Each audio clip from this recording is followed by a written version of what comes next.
সংস্থাপকায় চ ধর্মস্য সর্বধর্মস্বরূপিণে অবতার বরিষ্ঠায় রামকৃষ্ণায় তে নমঃ। ওং জননীং শারদাং দেবীং রামকৃষ্ণং জগদ্গুরুং পাদপদ্মে ত্বয়শ্চিত্বা প্রণমামি মুহুর্মুহুঃ। শ্রী শ্রী ঠাকুর ও শ্রী শ্রী মায়ের শ্রীচরণে শত কোটি প্রণাম। শ্রী শ্রী ঠাকুরের 189তম পূর্ণ জন্মতিথি উপলক্ষে সকল ভক্তদের মনে রামকৃষ্ণ চেতনার উন্মেষ ঘটাতে স্বামী মেধসানন্দ মহারাজের লেখা শ্রীরামকৃষ্ণের স্বরূপের অন্যান্য বৈশিষ্ট্য পাঠ করব। শ্রীরামকৃষ্ণ ছিলেন সর্বদেবদেবী স্বরূপ। তিনি শিব, বিষ্ণু, দুর্গা, কালী, লক্ষ্মী সব কিছু। তাই শ্রীরামকৃষ্ণের পূজার সময় এই মন্ত্রটি বারংবার উচ্চারিত হয়, ওং ঐং সর্বদেবদেবী স্বরূপায় শ্রীরামকৃষ্ণায় নমঃ। লীলা প্রসঙ্গে স্বামী শারদানন্দজি বর্ণনা করেছেন, একদিন মথুরবাবু দক্ষিণেশ্বরে কুঠি বাড়িতে বসে আছেন, আর শ্রীরামকৃষ্ণ তাঁর ঘরের উত্তর পূর্বের বারান্দায় পায়চারি করছেন। মথুরবাবু দেখলেন, যখন ঠাকুর সামনের দিকে আসছেন তখন মন্দিরের মা কালী, আর যখন পিছন ফিরে হাঁটছেন তখন সাক্ষাৎ শিব। স্বামী বাসুদেবানন্দ লিখেছেন, 1914 খ্রিস্টাব্দে আত্মারামের কৌটায় কালী পুজো ও জগদ্ধাত্রী পুজো হয়। এবার 1915 খ্রিস্টাব্দে জয়রামবাটিতে জগদ্ধাত্রী পুজোর সময় মাকে জিজ্ঞাসা করলাম, আত্মারামের কৌটায় এঁদের পুজো হয়? বলে, ওই কৌটাতেই জপ সমর্পণ করি, তাতে দোষ হয় না? মা বললেন, তা হবে কেন? তুমি কি বেদান্ত পড়ো?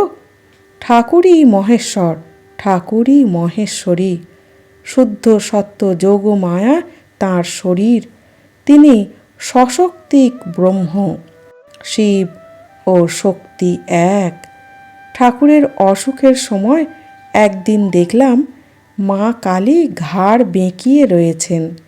জিজ্ঞেস করলাম, মা অমন করে রয়েছ কেন? বললেন, ওর ওইটের জন্য, আমারও গলায় বড় ব্যথা।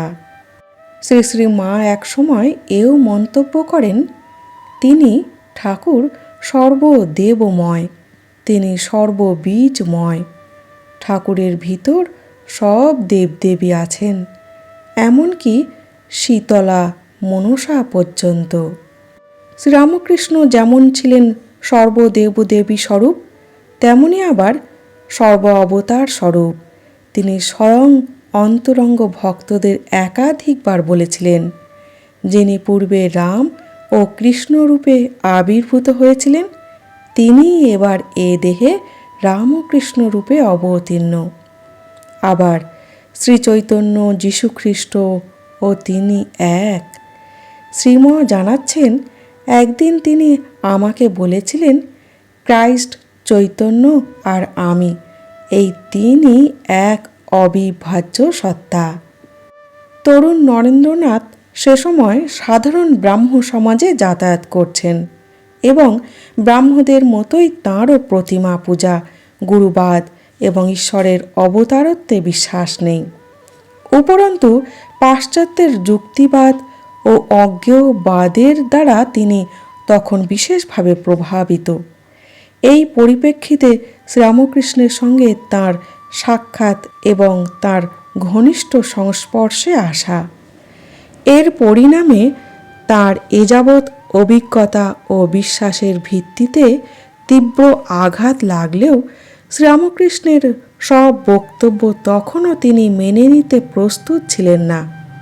এই সময়ে ঠাকুর একদিন যখন তাকে বললেন, তিনি পূর্বে নদিয়াতে গৌরাঙ্গ রূপে আবির্ভূত হয়েছিলেন, তখন তার সামনে কোনো মন্তব্য না করলেও কলকাতায় ফিরে কথামৃতকার শ্রীমর কাছে এসে মন্তব্য করেছিলেন।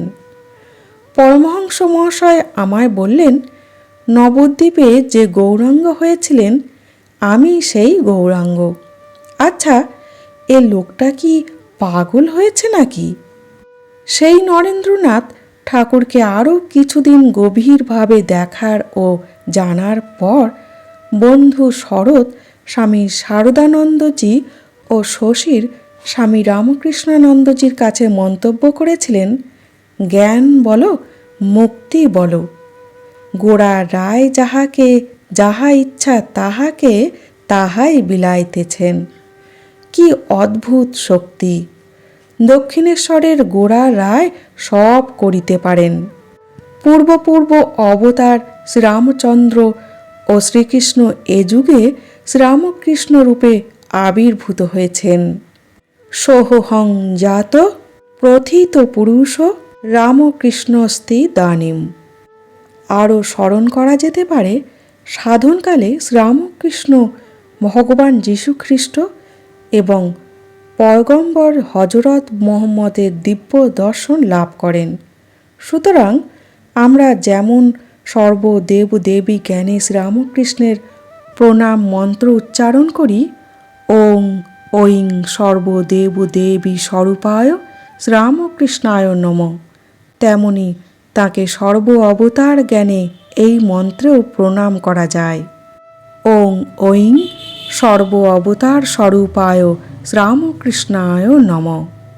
শ্রীরামকৃষ্ণ ছিলেন ত্যাগীশ্বর, আর মাকে দেখছেন ঘোর সংসারীর মতো।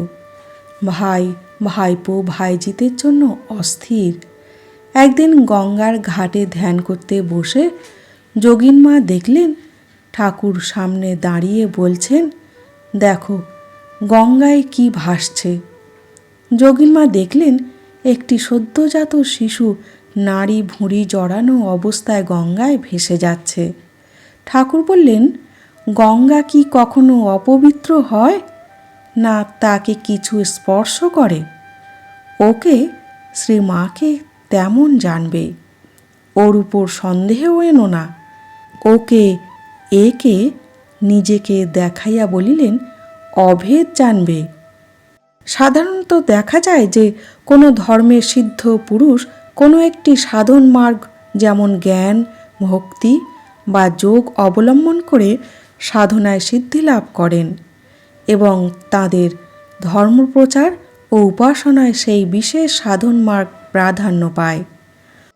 অবতার বা অবতারকল্প মহাপুরুষদের জীবনে বিভিন্ন ধর্ম সাধনার কথা তেমন জানা যায় না। শ্রীরামকৃষ্ণের জীবনে আমরা প্রথম দেখলাম সেখানে মিলিত হয়েছে বহু সাধকের বহু সাধনার ধারা। তার মধ্যে যেমন হিন্দু ধর্মের বিভিন্ন সাধনা আছে, তেমন আছে অন্য ধর্মের সাধনাও। কিন্তু ধর্ম সমন্বয়ের আদর্শ প্রতিষ্ঠা করার উদ্দেশ্য নিয়ে যে তিনি বিভিন্ন ধর্মের সাধনা করেছিলেন তা নয়। এ প্রসঙ্গে শ্রীমার মন্তব্য প্রণিধানযোগ্য। কেদার মহারাজ স্বামী কেশবানন্দ একদিন মাকে জিজ্ঞাসা করলেন, মা, এবার কি ঠাকুর একটা নতুন জিনিস দিয়ে যাবার জন্যই এসেছিলেন যে সর্বধর্ম সমন্বয় করে গেলেন? মা উত্তরে বললেন, দেখো বাবা, তিনি যে সমন্বয় ভাব প্রচার করবার মতলবে সব ধর্মমত সাধন করেছিলেন তা কিন্তু আমার মনে হয়নি। তিনি সর্বদা ভগবত ভাবেই বিভোর থাকতেন। খ্রিস্টানরা, মুসলমানরা, বৈষ্ণবরা যে যেভাবে তাঁকে ভজনা করে বস্তু লাভ করে, তিনি সেইভাবে সাধনা করে নানা লীলা আস্বাদন করতেন ও দিন রাত কোথা দিয়ে কেটে যেত, কোনো হুঁশ থাকতো না। তবে কি জানো বাবা, এই যুগে তাঁর ত্যাগই হলো বিশেষত্ব। ওরকম স্বাভাবিক ত্যাগ কি আর কখনো কেউ দেখেছে? সর্বধর্ম সমন্বয় ভাবটি যা বললে ওটিও ঠিক।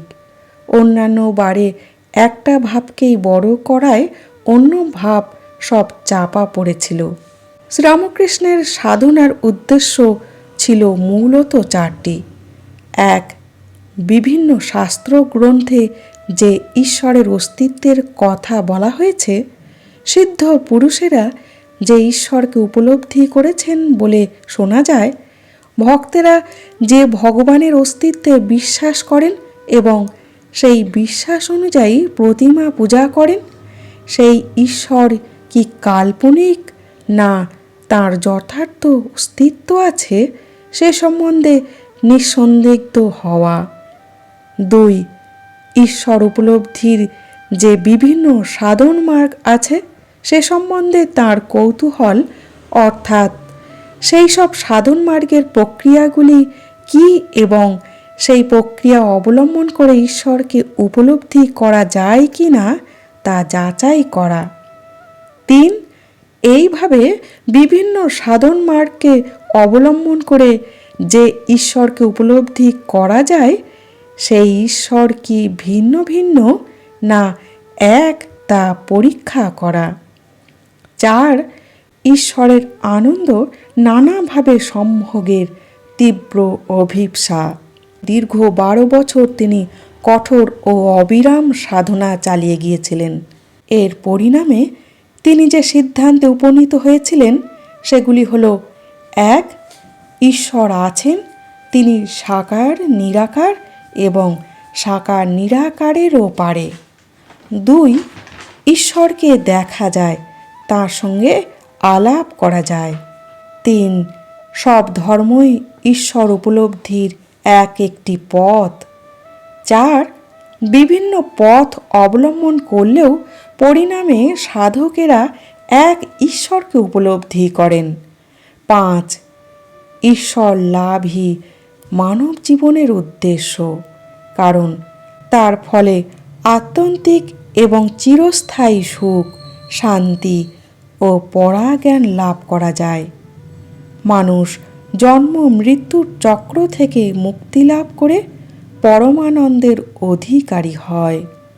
6. ঈশ্বর লাভের প্রধান পথ 2টি: জাগতিক তথা ক্ষণস্থায়ী। সসীম ও সদা পরিবর্তনশীল বিষয়ের প্রতি আসক্তি ত্যাগ এবং ঈশ্বরের প্রতি অনুরাগ বৃদ্ধি।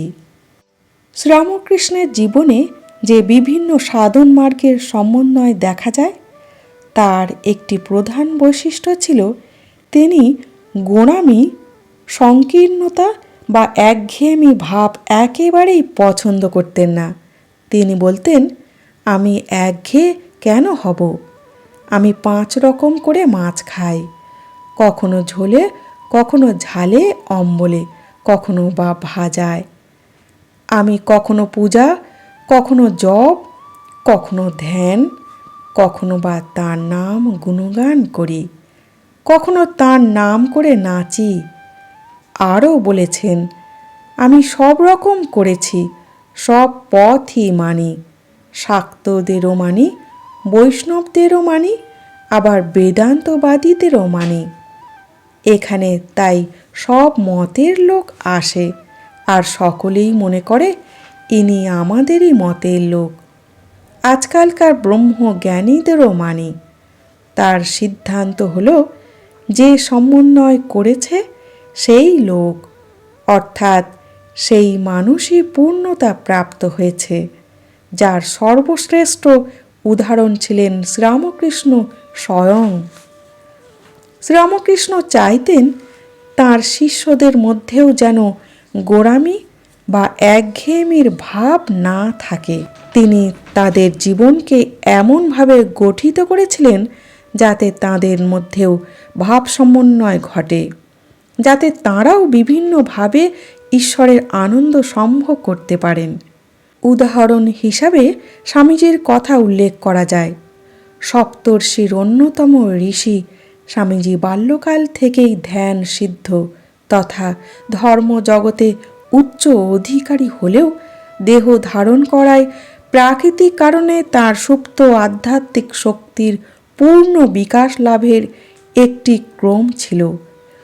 যৌবনে তিনি প্রথমে সাধারণ ব্রাহ্ম সমাজের সভ্য হিসেবে নিরাকার সগুণ ব্রহ্মের উপাসক ছিলেন। এরপর আচার্যানাং মহাচার্যম শ্রীরামকৃষ্ণের দিব্য সংস্পর্শে এসে এবং তার বিশিষ্ট শিক্ষার গুণে, সর্বোপরি তার কৃপায় স্বামীজির নির্বিকল্প সমাধিরূপ চরম আধ্যাত্মিক অবস্থা লাভ হয় তথা নিরাকার নির্গুণ ব্রহ্মের উপলব্ধি হয়। আবার মা কালীকে মানার ফলে তার ব্রহ্মের সাকার সগুণ সত্তার উপলব্ধি এবং যিনি ব্রহ্ম তিনি আদ্যাশক্তি মহামায়া, এই উপলব্ধিও তাঁর হয়। বিভিন্ন দেবদেবী ও অবতারের দর্শনও তাঁর হয়েছিল। শ্রীরামকৃষ্ণ স্বামীজিকে এমনভাবে তৈরি করেছিলেন যাতে স্বামীজির মধ্যে কোনো একদেশদর্শিতা ছিল না এবং তিনিও ঈশ্বরের আনন্দ বিভিন্নভাবে সম্ভোগ করেছিলেন। এর ফলে তিনি দেশ বিদেশের বিভিন্ন ভাবের ও বিভিন্ন স্তরের বিপুল সংখ্যক ভক্তকে তাদের রুচি ও অধিকার অনুযায়ী সঠিক আধ্যাত্মিক পথ প্রদর্শন করতে সক্ষম হয়েছিলেন। আজ এই পর্যন্ত পাঠ করলাম, বাকি অংশ আগামী পর্বে পাঠ করব। জয় ঠাকুর, জয় মা।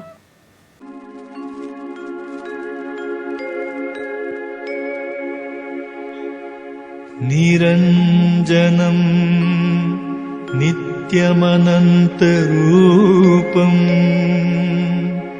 ভক্তানুকম্পা ধৃতবিগ্রহম বৈ ঈশাবতারম পরমীশমিদ্যম तं रामकृष्णं शिरसा नमामि।